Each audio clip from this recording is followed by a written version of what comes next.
Hi everyone, it's Miss Casillas, and we are here to work on vowel team IE. Our goal is going to be to practice reading words with the vowel teams and to notice the vowel sounds. Sometimes when I see a word with an IE in the middle, I'm not sure how to read it. The IE is called a vowel team because when the I and E are next to each other in a word, they're working together to make one sound. They are a team. Sometimes we say when two vowels go walking, the first one does the talking. So in this case, the two vowels are I and E. The I makes the I sound, and the E is doing the walking. It makes no sound at all. So the I and E make the I sound. Go ahead and look at the word down here. The word is pie. IE says I. What does the vowel team usually do to this word? The vowel team IE says the long I sound. The I and E work as a team. The I does the talking, and the E does the walking. If I have this word, I read the word lie.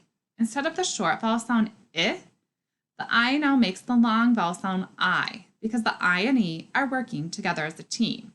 The IE team works together to make the long I sound. I lie.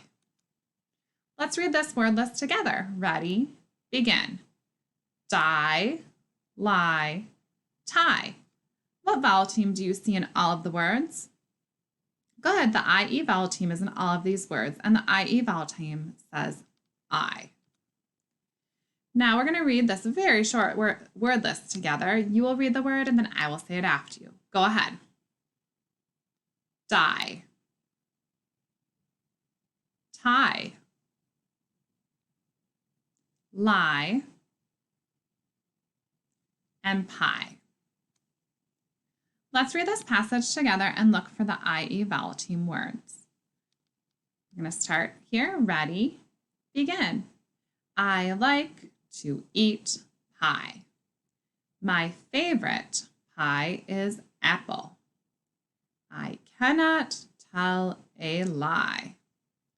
Don't eat too much pie or you could die. I eat pie when I wear a tie. So that was a very silly passage. You can find the IE words in that passage that say I. You can write them down and read them to someone, and then you're going to do your seesaw activity. Keep up the good work. Keep working hard on your vowel teams.